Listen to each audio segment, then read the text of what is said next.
Hello, in this session what we're now going to have a look at is the disposal of non-current assets.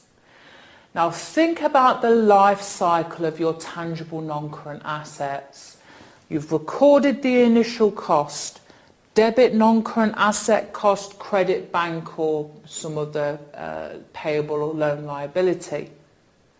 We've then looked at the subsequent accounting treatment of the non-current asset. That was through depreciation, writing down the value of the asset year on year, okay, to reflect the consumption of the asset. So remember, when we're charging depreciation, we can use straight line or reducing balance to estimate the amount. But the journal entry was to debit depreciation expense and credit accumulated depreciation to reduce down the value of your asset. So we've looked at the asset, we've depreciated it. Now what we need to do is get rid of it and dispose of the asset. So a disposal of the asset then.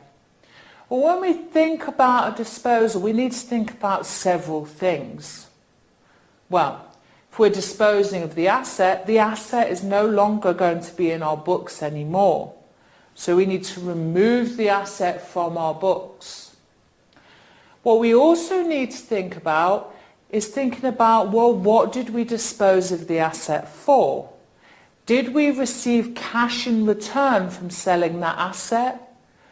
Or did we trade that asset in for a newer model? And as a result, got a little bit of a reduction in the cost price of the new asset by that part exchange. And then when we think about it, we think, okay, well, I've sold the asset for, I don't know, £2,000, but I'm removing it from my books at its carrying value, which may only be £1,000. As a result, I may have made a profit or loss on disposing that asset. So in this example, clearly I've made a profit of £500, okay, because I got £500 more than its carrying value in my books. And really, when we're thinking about disposals, we're thinking about removing the asset, recording the inflow of cash or a new asset if we're trading it in, and then ultimately thinking about whether we've made a profit or loss on the disposal as a result. So let's have a look first then at this idea of a profit or loss on disposal. Now when we account for a profit or loss on disposal, we need to calculate the value first.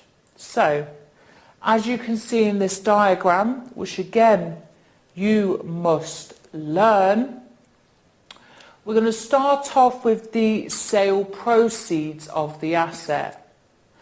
Now those proceeds is what I receive in return from selling the asset.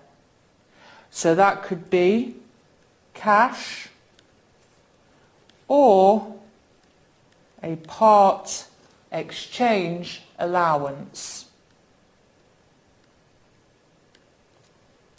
Okay, so I'm either going to receive cash in return from selling that asset, or I'm going to receive an allowance or a reduction for a new asset that I'm going to trade in.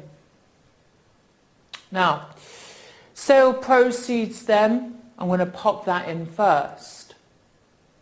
What I'm then going to compare what I sold my asset for to is its carrying value. So remember, the carrying value of the asset is the cost minus the accumulated depreciation to date. Now remember, that's the carrying value of the asset at the date of disposal. Okay, so that's very important, at the disposal date. And that's going to be compared and taken from the sale proceeds. Now, as a result, if you have a positive figure dropping down in the bottom, Well, you have made a profit or gain on disposal. You clearly sold the asset for more than its book value or carrying value. If the figure at the bottom is a negative figure, well then that would be a loss on disposal. We sold the asset for less than the value that we are carrying it at in our books, so in our financial statements. And that's it really, that's how you calculate a profit or loss on disposal. So learn that and make sure you do lots and lots of practice to make sure that you're happy with that working. In the exam, for a small 2-mark question, it could say calculate the profit or loss on disposal. If you remember that, you can't go too far wrong with it. Now, when we thought about the profit or loss on disposal, we then have to think about the journal entries that we need to enter into our books and update our accounts accordingly. So, for this what we have is a 3-step process. Okay, 3 steps. Now, disposals. Okay, we've got our disposals head on. Think about what we're doing. You're getting rid of an asset, you're removing it from your business. As a result, that asset no longer exists in your business, therefore it should not exist in your accounting records. Now, what we have in our accounting records for the asset is its original cost in the asset cost account and all the accumulated depreciation on that asset that no longer exists. As a result, we need to remove them and essentially reverse the double entry that you would have seen before. So, step 1 then for a disposal is to remove the cost of the asset. Now remember, the asset cost account would have a debit balance. Now I've been very careful to show you the T accounts and how they work. In the asset cost account, there will be a debit balance representing the original cost of the asset. Which means then that we need to remove that debit balance and reduce that asset cost through a credit entry. So I'm going to credit the non-current asset cost account to reduce the value of my asset down and essentially eliminate that debit balance for the asset that no longer exists in the business. Now, dual effect says that every debit must have an equal and opposite credit. So every transaction has that dual effect. So the debit entry will simply get put into the disposals T account. And that's just the opposite entry. So when you're learning this, just remember, remove the cost, credit non-current asset cost. The corresponding opposite entry will always be to disposals. So we've done that. Step 2 is to remove the accumulated depreciation. If you no longer have the asset at cost, you no longer have the accumulated depreciation associated with that asset. So you need to wipe clean the accumulated depreciation account in relation to the asset that no longer exists. Now, accumulated depreciation acts as a way of reducing the asset values in the statement of financial position. So therefore it would always be a credit balance. So to eliminate that credit balance, I need to do the opposite. I need to debit it out to clear it. So I'm going to debit the non-current asset accumulated depreciation account to reduce that down, clear it out. Now, If you've debited out accumulated depreciation, it no longer exists.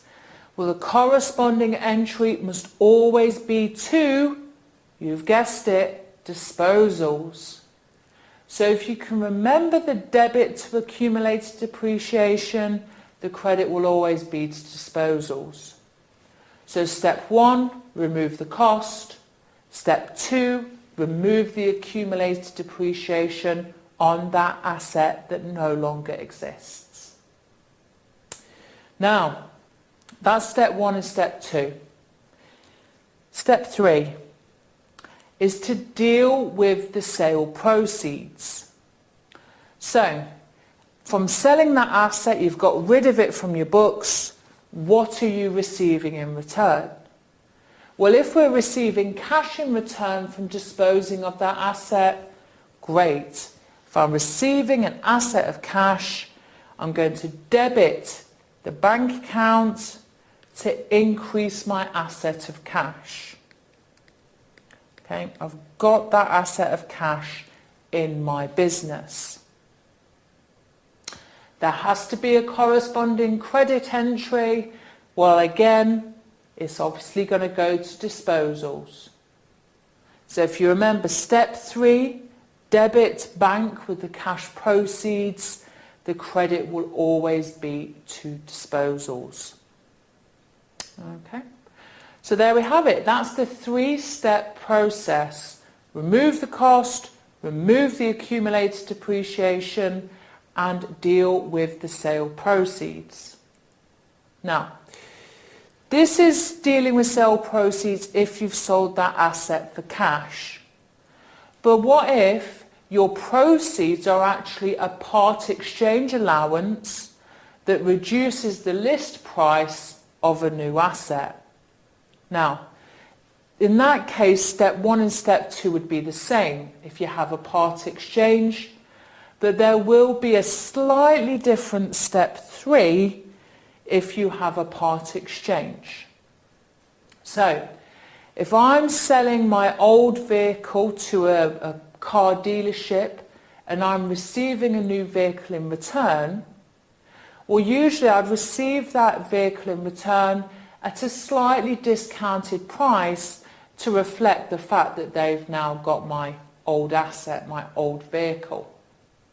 Now, what I'm receiving in return in this case is not cash.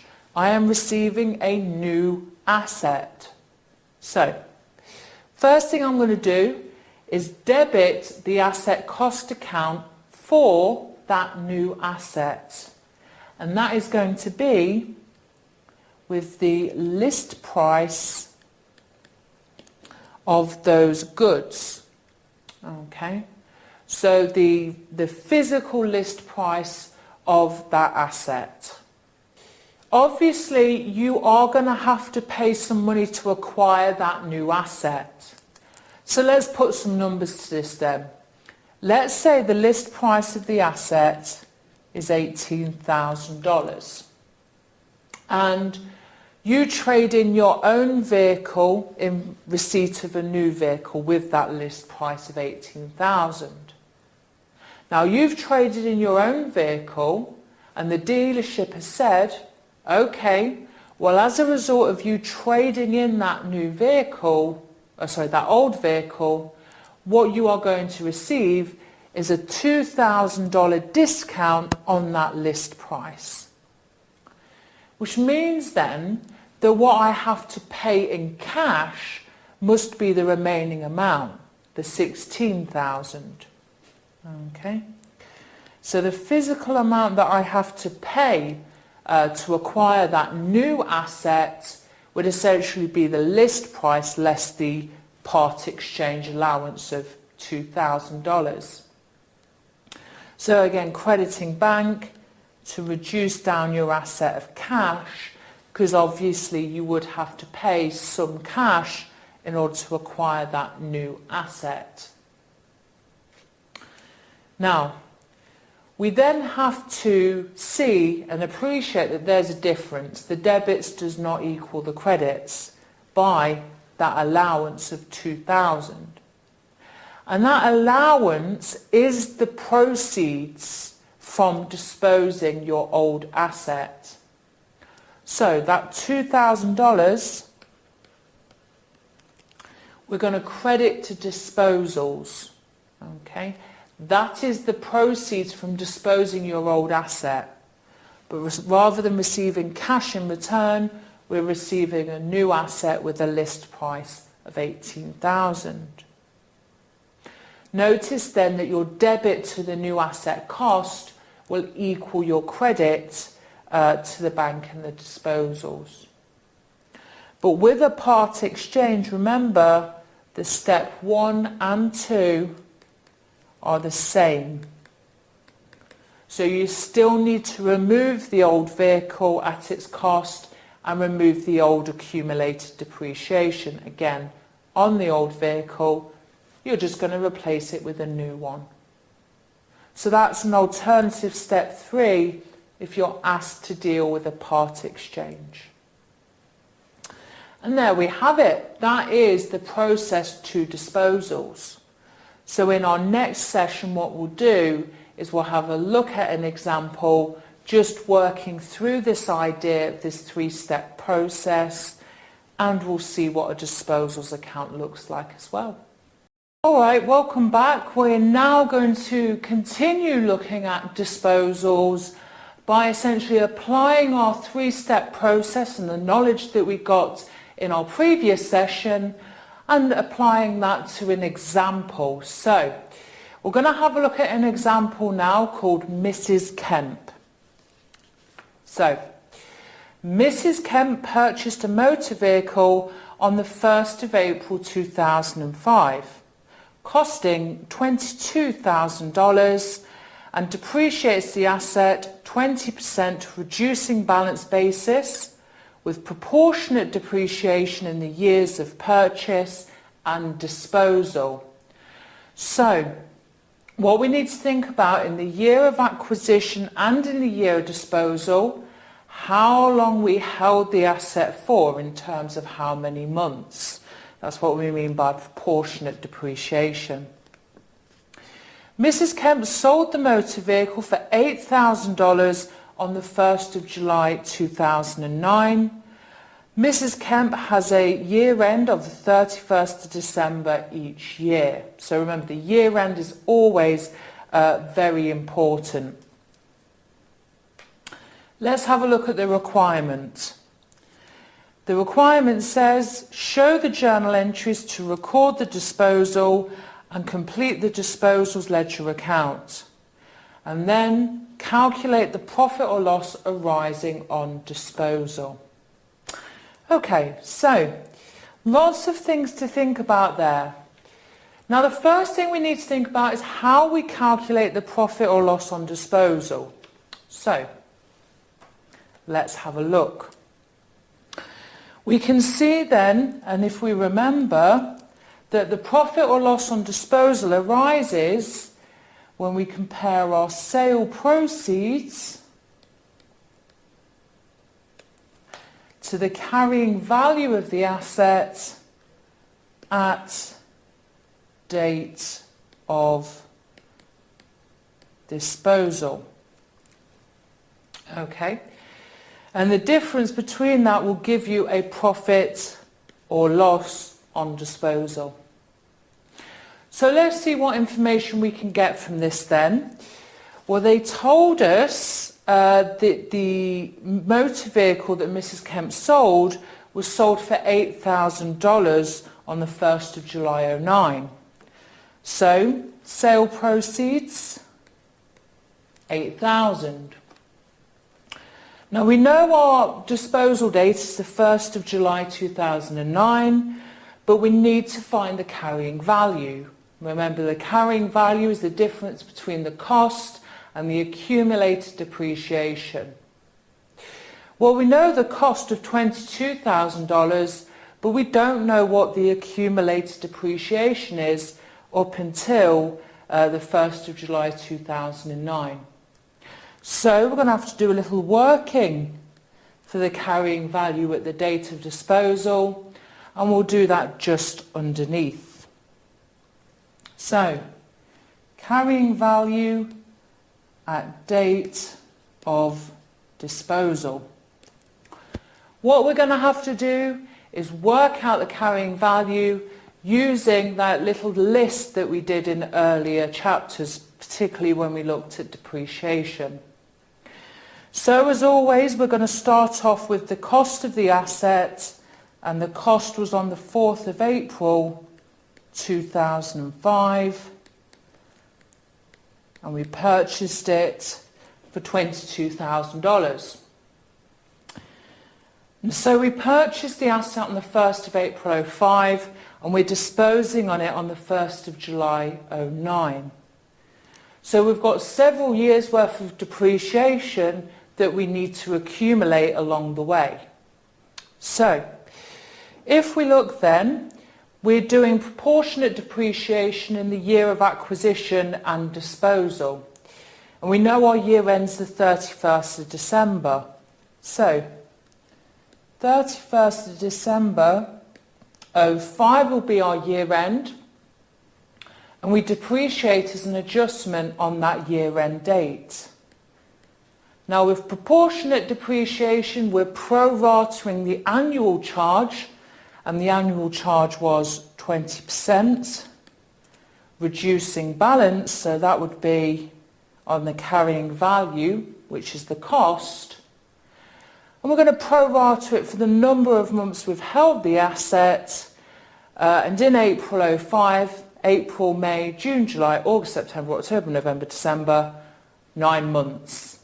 Okay, so we've held that asset for 9 months up to the 31st of December 2005.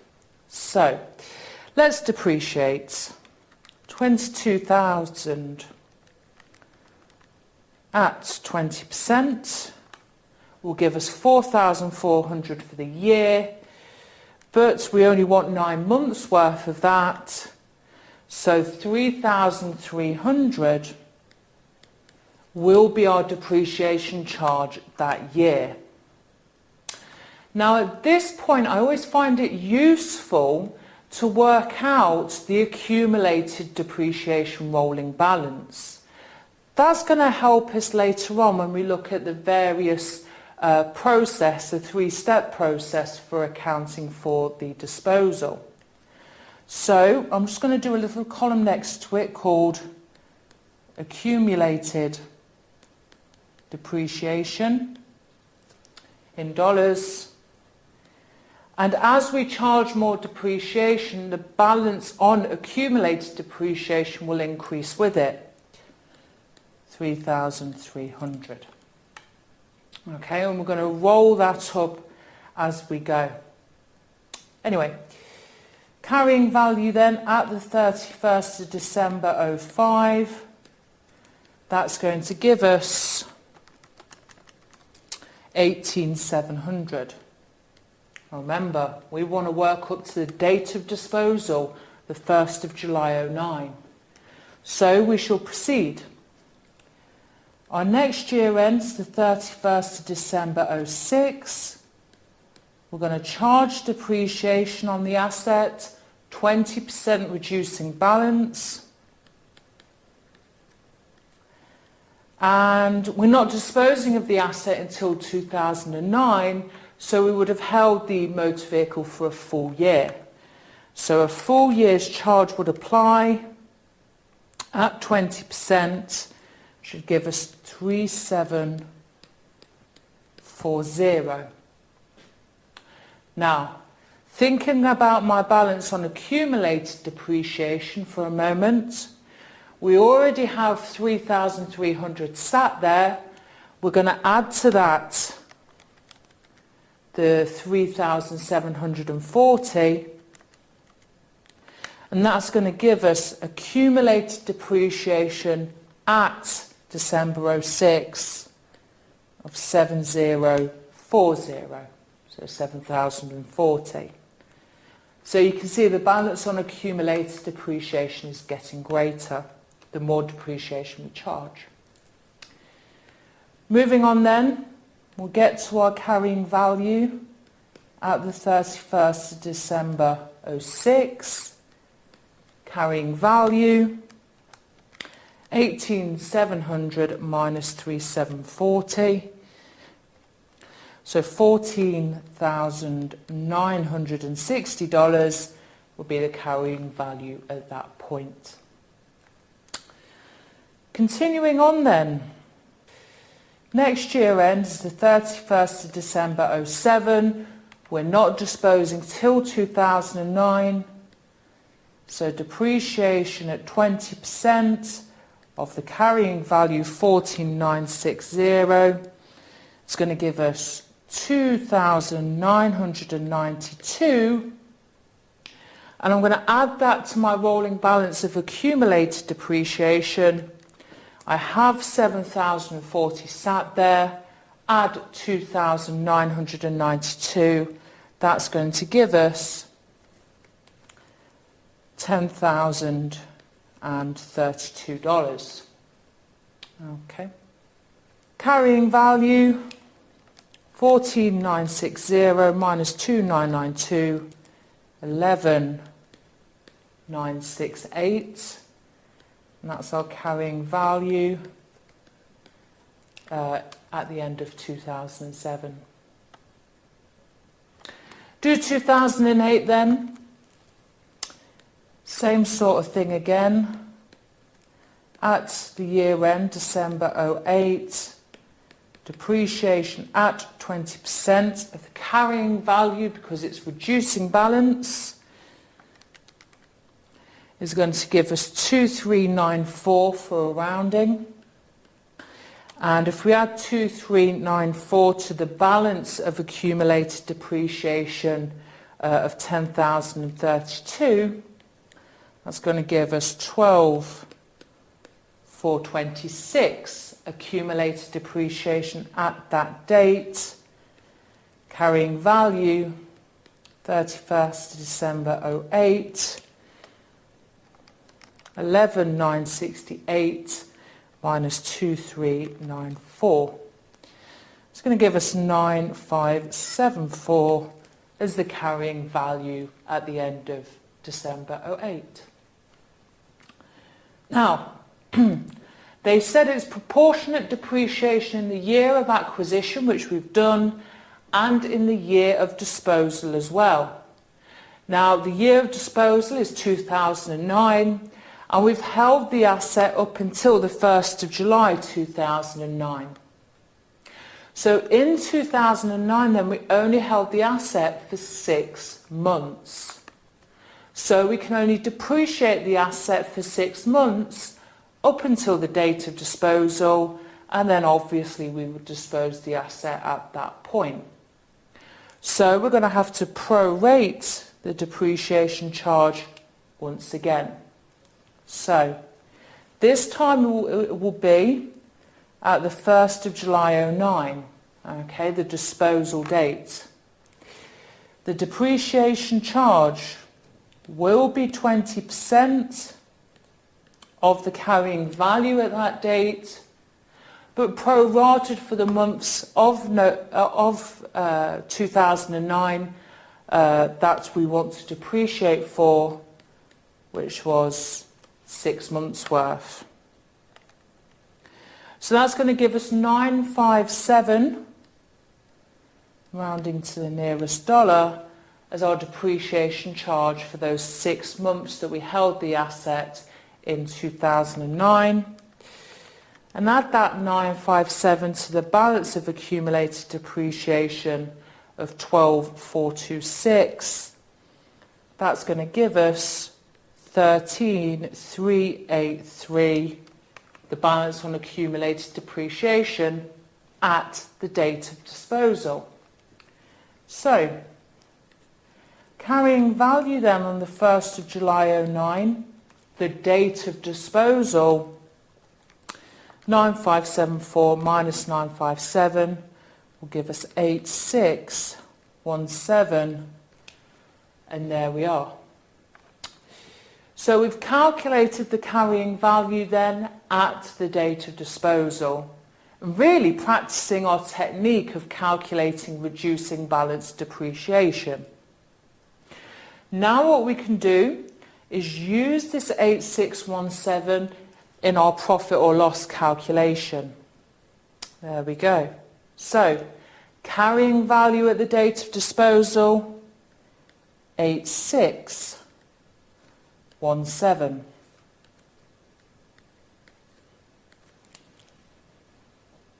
Alright, so difference between those two then will give us a profit or loss on disposal, and that's going to give us a negative 617, the proceeds minus the carrying value.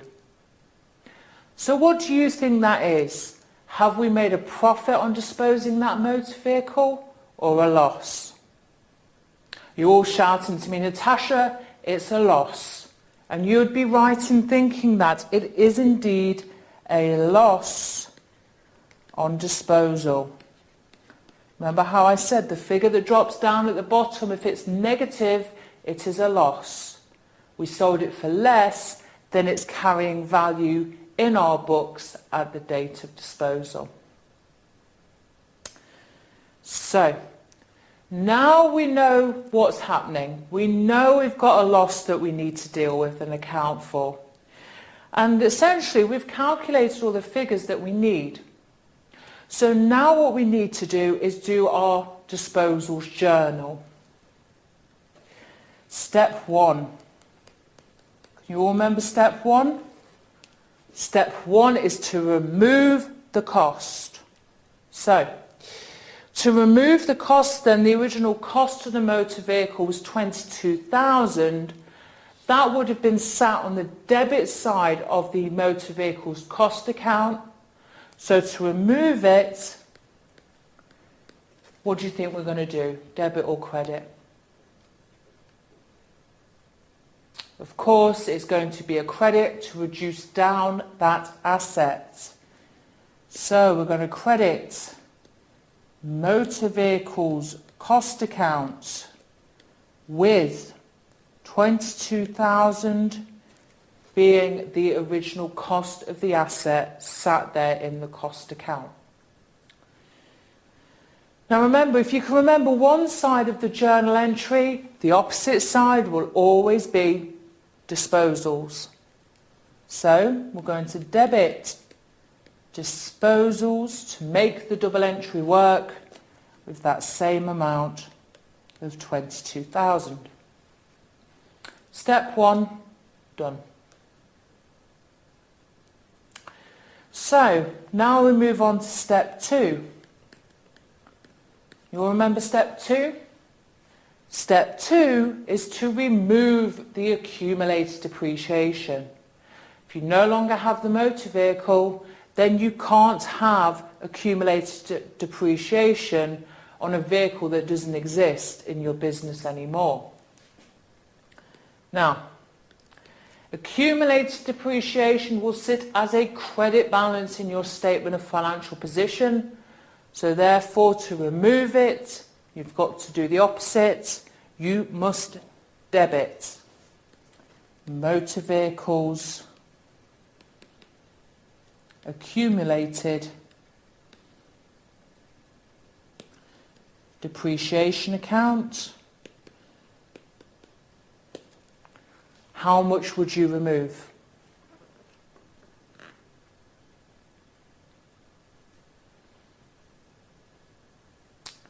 Well, we calculated that figure, didn't we?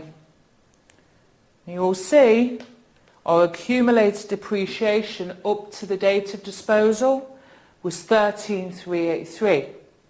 That would be sat on the credit side of the accumulated depreciation account. We need to get rid of it. So 13,383 is what we are going to debit our accumulated depreciation account with. So, our credit entry then, if you can remember the debit, the credit must go to disposals with the same amount, 13,383. Don't worry, we're going to see the disposals account in a bit more detail. Okay, for now we're just doing the journals. So steps 1 and 2, you're removing the asset from your books. Step 3,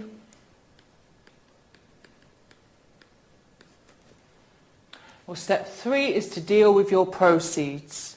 You've received $8,000 cash from disposing of that asset.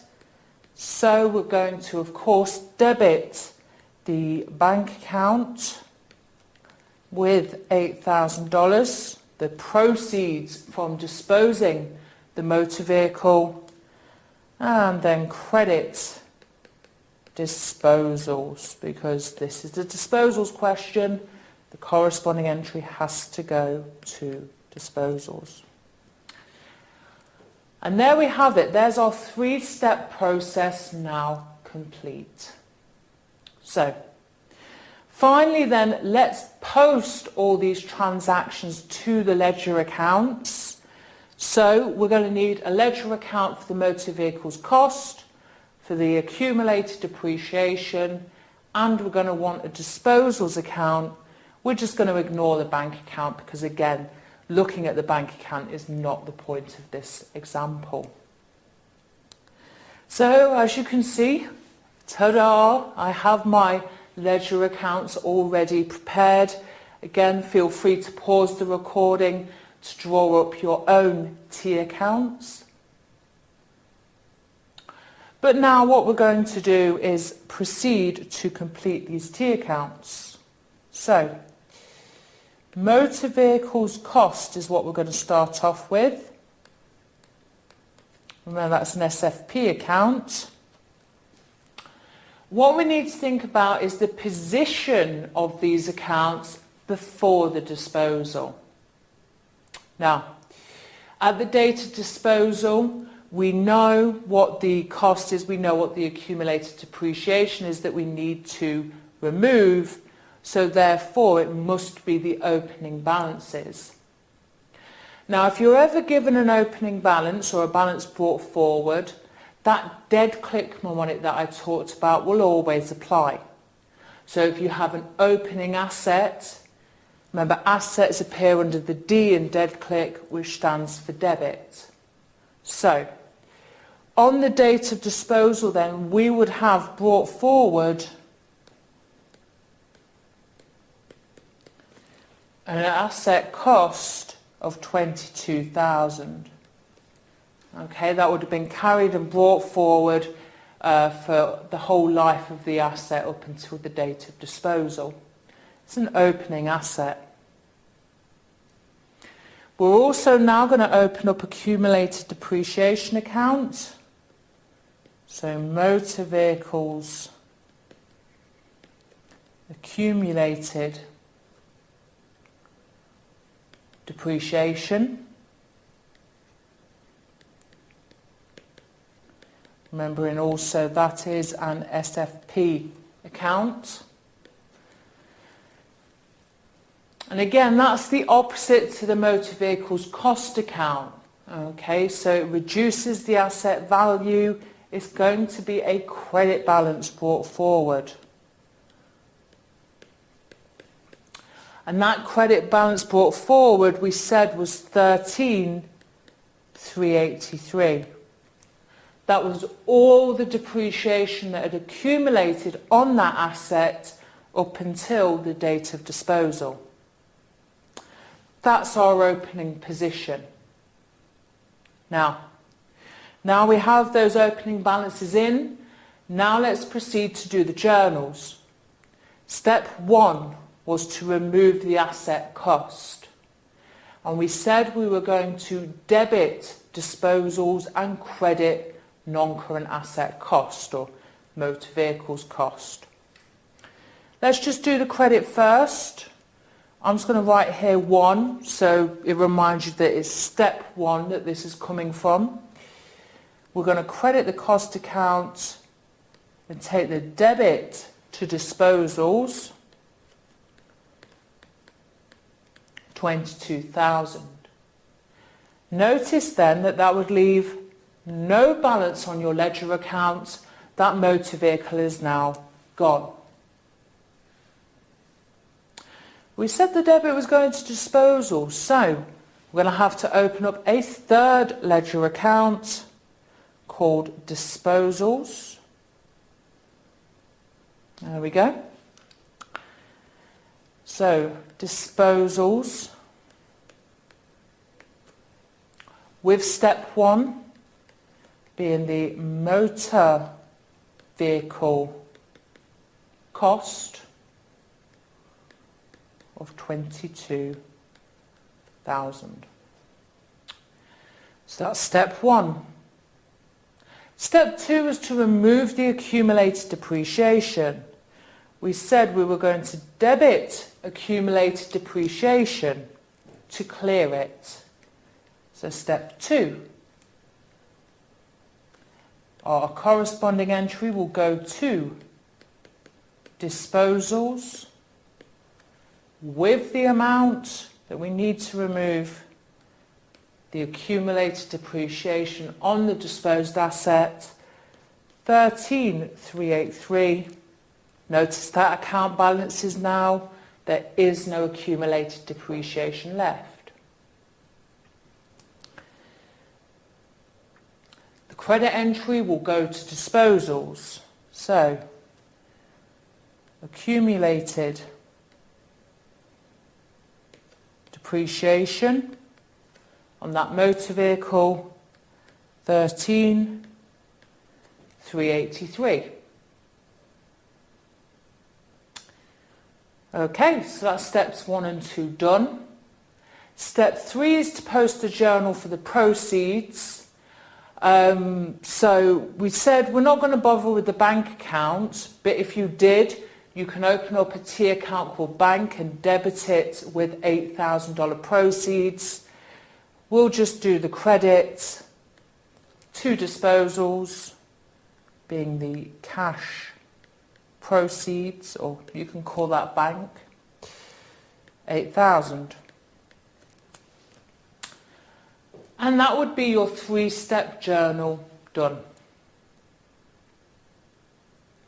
Now we've balanced the cost account, we've balanced the accumulated depreciation account, they're done.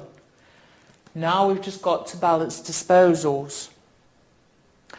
Can you all see then that the debit side is higher than the credit side? Not by much. So, balancing this off then, you should find that you have a balancing figure, if you tot it all up, of 617. Does that look familiar? That's the loss on disposal. And that loss on disposal is an expense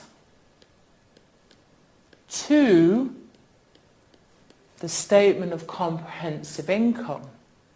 Do you remember when we did the depreciation expense account? And what we did is when we did our write-off to the statement of comprehensive income, the amount that we wrote off was on the credit side. If you don't remember, go and have a look back. But the write-off was on the credit side. So if you have a write-off on the credit side of the disposals account, it's a loss. And a loss on disposal is an expense. Alright, so a loss on disposal is an expense, and you would see that as your balancing figure on the credit side. So look, I'm not carrying forward or bringing forward, I'm writing it off because it's a loss, it's an expense in 2009. Conversely, you know, if it was a profit on disposal, that would appear on the debit side. And that would be income, and again, that income would be written off to the statement of comprehensive income. It would be other income or sundry income in the year. It would increase your profits. Now obviously that's nil, but if you do find the balancing figure is on the debit side, that is your profit on disposal, and that would be income to your income statement. Now this is a bit of a long-winded way of getting to the profit or loss on disposal. but we already calculated that figure earlier on. So if your exam question says calculate the profit or loss on disposal, you don't need to do the T account to work out the missing figure. You can do that little pro forma calculation that we did above. But it's important that you know the journals and the way it's treated in the ledger accounts, because you do need that, particularly in later sessions, maybe when you're correcting errors. So that's disposals complete. Thank you.